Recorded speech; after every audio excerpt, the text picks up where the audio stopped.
Human papillomavirus, HPV, is a common sexually transmitted virus and can also be contacted through other forms of sexual activities. Women are more prone since it is a form of cancer that occurs in the cervix. Data by the World Health Organization reveals that already more than 12,000 women are affected, while it claims more than 8,000 lives annually in Nigeria. Since medical experts have established that HPV vaccine is a powerful tool in the prevention of cervical cancer, Nigeria's First Lady, Senator Oluremi Tinubu, flagged off the first phase of the HPV vaccination on the 24th of October this year, and the target is to minimize more than 7 million girls from 9 to 14 years. In Lagos, the introduction of the vaccine into routine immunization schedule is an indication of the state government's unwavering commitment to combating HPV-related diseases and protect the future generations of Lagos citizens. So on Panorama today, coming to you live from the Lagos Network Center of the Nigerian Television Authority, we shall be focusing our attention on dispelling the wrong notion surrounding the HPV vaccine to assist the populace to embrace the opportunities it presents to prevent HPV-related diseases. I have the right person with me in the studio to tell us the way to go when the time comes. Be reminded that you can follow this news broadcast live on our website at nta.ng/live and on our other verified social media handles displayed on the screen for updates. I am Adeola Komiakere. Glad to have you join us on Panorama.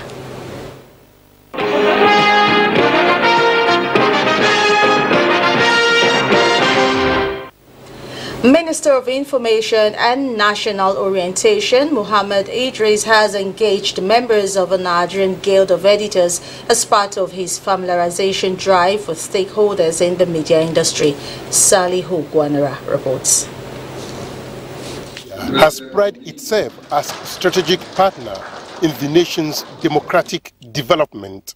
Sustaining this gesture as the country's democracy progresses, informed this interactive session between the government image maker, heads of agencies and top members of the PEM profession. While government is taking all necessary steps to ensure that honest, credible and timely information is being put out there for the benefit of Nigerians. And you can see from the kind of appointments that Mr. President has made in this direction.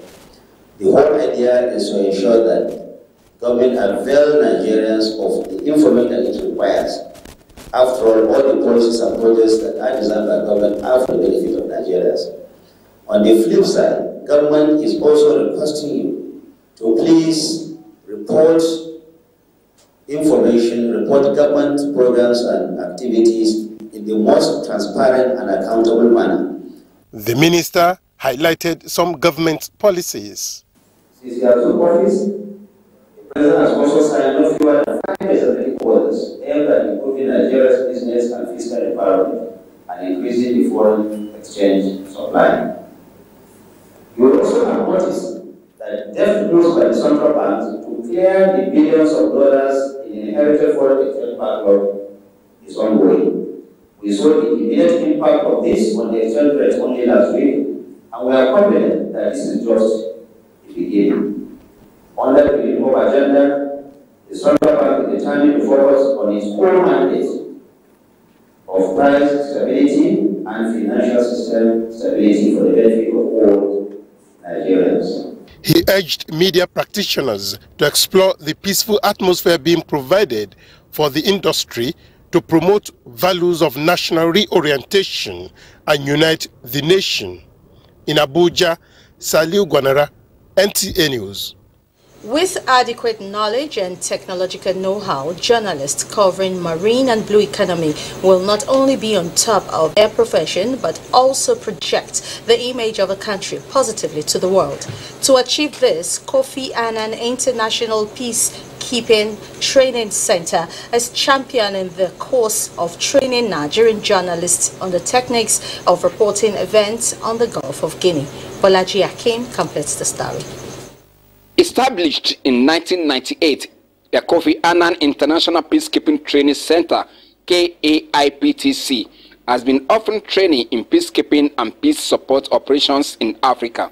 Worried by insecurity and threats in the Gulf of Guinea and the need for journalists to change the narrative, the center, in collaboration with the Ministry of Foreign Affairs of Denmark and Nigeria Maritime Administration and Safety Agency, NIMASA, brought journalists together to build their capacity towards effective and accurate reportage. The training will place participants in a better place to understand, sensitize, and give accurate reportage on events in the Gulf of Guinea, thereby attracting more investors.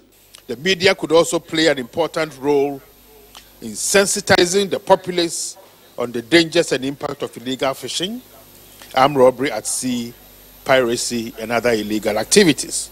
This course will equip media practitioners, including all of you here today, with the needed knowledge and skills to actively play a role as media in the suppression of maritime crimes in the region. Director General of NIMASA believes that with the right policies in place, Nigeria will benefit from the vast treasures in the marine and blue economy. He encouraged participants to take advantage of the training by translating what they learn in their scripts. We can't continue to go and sleep. We have to continue to collaborate, and we have to get people like you to inform the international community that this is what we are doing, and we will continue to do it, and we are not sleeping. We will no longer go to bed until when we ensure that peace and tranquility, continue to be maintained within our own waters. The training is expected to last for 5 days. In Lagos, Bolaji Akim, NTA News. Enhancing maritime security in the Gulf of Guinea requires strengthening bilateral relations among nations. The Gulf is strategic too. This is what informed a port call by the Spanish Navy to its Nigerian counterpart while on maritime security tour of the Gulf. Larry Belay, who was at the meeting of the naval brasses of both countries, has details. Strengthening of bilateral relationship geared towards enhancing maritime security in the Gulf of Guinea is of utmost importance for the navies of Nigeria and Spain. This is what informed this port call by the Spanish naval officer and the ambassador of Spain to Nigeria. One century, one big land, one belly officer. Ready for inspection. In a meeting with the top brass of the nation's navy, the Spanish ambassador to Nigeria, who led the Spanish naval officers, described bilateral relationship as a building block of coordinating maritime security in the Gulf of Guinea. The flag officer commanding Naval Western Command, Rear Admiral Mustafa Bala Azan, who expressed satisfaction with the Spanish naval maritime security support, highlighted other areas of bilateral collaboration. We've had very vibrant relationship in terms of trade with Spain. In fact, Nigeria has enjoyed sustained positive trade balance with Spain. I think as of July this year, the trade balance for Nigeria has been in the positive at around 366 million euro, which is good. So we must maintain this relationship with Spain. But in terms of hardware exchanges, we've hardly had any relationship. Spain has the 5th largest shipbuilding institution in Europe. We need to collaborate more and see how we can gain from that. Follow the leadership of the coastal states, and if it comes to the Gulf of Guinea, we all are aware of the leadership that Nigeria actually plays. Spanish naval officers believe joint regional maritime security is essential to security network that can sustain this peaceful atmosphere being enjoyed in the Gulf of Guinea. The cooperation between the coastal countries and foreign nations that we have interests here, it's crucial. It's very important because with this cooperation, I'm convinced that we will achieve this maritime security. The nation's Navy promised to use the opportunity to have joint exercise as a deterrent to smuggling activities in the area. In Lagos, Larry Bilayi, NTA News. The Independent National Electoral Commission, INEC, has issued an amended list of candidates for the upcoming Bayelsa State governorship election. The updated list now includes the names of Timothy Silva and his running mate, Joshua McIver, who are contesting on the All Progressives Congress APC platform. This move comes after a series of legal developments. The Federal High Court in Abuja had on October 10 disqualified Timothy Silva from participating in the state governorship election. The court's judgment cited Silva's previous 2 terms as governor, totaling 5 years in office, which would breach the 1999 constitution if he was allowed to run for office again. The Court of Appeal later set aside the earlier judgment, prompting INEC to update the candidate list in compliance with Section 287 of the Constitution of the Federal Republic of Nigeria 1999 as amended. Let's pause now for some messages. Panorama continues shortly. To stay.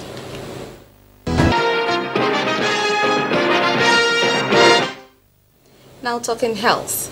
Cervical cancer is one of the preventive forms of cancers if the human papillomavirus infection is caught early. To curb the number of avoidable deaths from the disease, the Nigerian government has begun vaccination of girls from 9 to 14 years. Engino John Adams examined the impact of vaccination against the human papillomavirus. Data by the World Health Organization reveal that it affects more than 12,000 women and claims about 8,000 lives annually in Nigeria. It is a form of cancer that occurs in the cervix. Cervical cancer comes with painful tales from families and friends of those that have lost loved ones from it. My sister-in-law, Angie, died from cervical cancer in Nigeria. She never screened. If only there was screening, if only there was vaccination, Angie will be alive with us today. The introduction of the human papillomavirus vaccine against the virus that causes most of the cervical cancer cases into the National Routine Immunization Schedule, medical experts say, is a step towards eradicating the disease. In the next 10 years, we're talking about the cervical cancer is almost disappearing. Because once we treat human papillomavirus that causes cervical cancer, of course that woman will not develop cervical cancer. The first stage of the HPV vaccination, which was flagged off on the 24th of October by wife of the president, Oluremi Tinubu, is aimed at immunizing more than 7 million girls from 9 to 14 years. HPV vaccine is 100% safe. This is a vaccine that has been in existence for about 18 years now. This vaccine will prevent cervical cancer by 95%. As Nigeria answers the global call for action to eliminate cervical cancer by adopting the 2020 World Health Assembly Global Strategy for Cervical Cancer Elimination, stakeholders believe the country will defeat the disease soon. In Lagos, Engino John Adams, NTA News. Joining me in the studio to further discuss the introduction of HPV vaccine in Lagos State and the level of awareness among residents is a public health physician at the Lagos University Teaching Hospital, Dr. Alera Roberts. Good to have you join us, ma'am. Thank you very much for having me. Okay, now you have seen that report. Just tell us, how deadly is the HPV and what is the prevalent rate? To be honest with you, cervical cancer is a horrible, horrible way to die. And, being the second most commonly occurring cancer globally among women, it is actually so sad that any woman should get it with the particularly as there's a safe and effective vaccine that can protect and prevent women from getting this if given at the appropriate time. It's just one of those things like smallpox, like polio, which we've managed to eradicate, that if there's any way at all that the world can eliminate cervical cancer as a way of dying, we should make every effort to ensure that that happens. Okay, now the human papillomavirus vaccine has been described as safe and efficient, going by what you just said. Now, haven't been taken through necessary steps. So what is your take on this to further, enlighten Nigerians? It's a vaccine that is not even new to us. It's been in existence for almost 20 years, and therefore, it has been available even in Nigeria for almost that length of time at a price. And this is the key thing. Now we're getting it for free if given at the right time, because at a price, it is quite expensive. And this is the problem. So now we realize that unless it's put on the national program of immunization and made available to all young people, particularly girls between the ages of 9 and 14, because it has been shown, funnily enough, it was the NHS UK that just released a report about not quite 2-3 weeks ago that evaluated the cost effectiveness and cost benefit of the HPV vaccine since they introduced it and made it kind of available, all round. And they've noticed that over 10 years they had seen a nosedive in the number of cervical cases that had been picked up. So whether we like it or not, that proves beyond the shadow of a doubt that it actually is very effective in reducing the number of cancer cases. So now, if this is true, there is no doubt in your mind, because it's helping to reduce the cases of cervical cancer, where is this wrong notion and myths concerning the vaccine? Truth of the matter is, we have vaccine hesitancy in our population. We've had this vaccine hesitancy attitude since the days of polio. Do you recall? And in a way, to be honest with you, their concerns are valid. People's concerns are valid. We saw what happened with Trovan. We saw what has happened in other places where we've had all kinds of things happen where the black population or the vulnerable population are used as guinea pigs with or without their notion. So people have some valid reason for going with the myth and misconceptions and not wanting to take the vaccine. And a lot of it is a human attitude of, you go first, let me see what happens to you, and then before I do that. But you see, in the case of human papilloma virus, it is not, you remember we found it with COVID-19 vaccine. Now that one was even more valid because the COVID-19 vaccine was brand new and it came out so quickly. But this is a vaccine that has been around for well over 18 years, almost 20 years. So this is something that all the side effects are known, its efficacy is known, its efficiency is known, effectiveness is known, and now the only difference is that it's being provided for free. Okay, now, what would you say to Nigerians now, because the HPV does not have symptoms, so you can't say like malaria when you start feeling weak and all of that. So now, are you saying there's a knowledge gap? It is a knowledge gap. That's often said to be the cause of failure or maybe anxieties or something. There are valid concerns. Let me emphasize that once again. There are valid concerns, but they are valid concerns. So let me flip the picture a bit and address one or two of the myths that seem to be making the number one is that the producers of the vaccine and the people helping us to distribute it, such as the Bill and Melinda Gates Foundation, are using the vaccine as a way to depopulate Africa. That's what they say. That's the myth that is going around. Okay. I have one thing to say to that. If Bill and Melinda Gates Foundation want to depopulate Africa, the easier thing to do and the cheaper thing to do is to withhold their money and not give any aid to the procurement of vaccines. We will all die of disease. Faster way to depopulate Africa, and they will have their money to boot. So that is a complete myth. They said this thing for polio, it has not come to pass. They said it for COVID-19, it has not come to pass. They are now saying it again for HPV. You cannot use the same story and it's not going to happen. The other thing that is being passed on is that it's a way of causing infertility. No, it does not. And the third one, which I quickly want to address, because this is something that even speaks to me, as a mother and a grandmother. Oh, my daughter is not the sort that will engage in sexual activity before marriage. Well, I have several very sad cases of young women who are now being diagnosed with cervical cancer, who went into their husbands' houses and into their marriages pure and undefiled. But that does not speak to the fact that their men, the men they married, were similarly pure and undefiled. And yet these young ladies who were not protected from HPV by immunization now contract the disease and are now coming down with the sequelae of it. Whether we like it or not, vaccines protect against developing the disease, but they do not cure the disease once you've got it. That is the difference. So, I mean, this is an opportunity. It is better to prevent than get the disease, and then you start to thinking. And none of these social media stories and social media influencers are going to help you pay your hospital bills. Exactly. When you have such a devastating and horrible disease. So now, what can be done to change this negative narrative?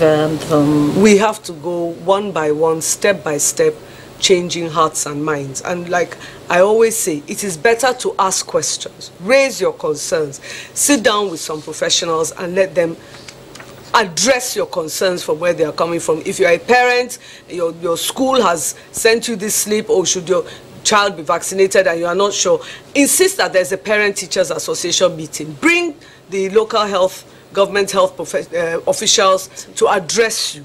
Ask questions, because I always say there's no stupid question. The only stupid question is the question you do not ask. Okay. Ask the questions and get your concerns addressed. But remember, your child will pay the price of whatever decision you take now. Thank you, Dr. Alera Roberts, for enlightening Nigerians. You've heard it. Go take the vaccine. It's for your own good. And now it's time for us to get some sporting news, and Gift Judge will be our guide. Ahead of the 2023-24 season, 1472 Football Club has been unveiled to feature in the second tier of Nigerian football, the Nigerian National League, NNL. The team's unveiling with a sensation show from the Teslim Balogun Stadium to Union Bank Sports Club had prominent citizens of Suwile local government area where it is based in attendance.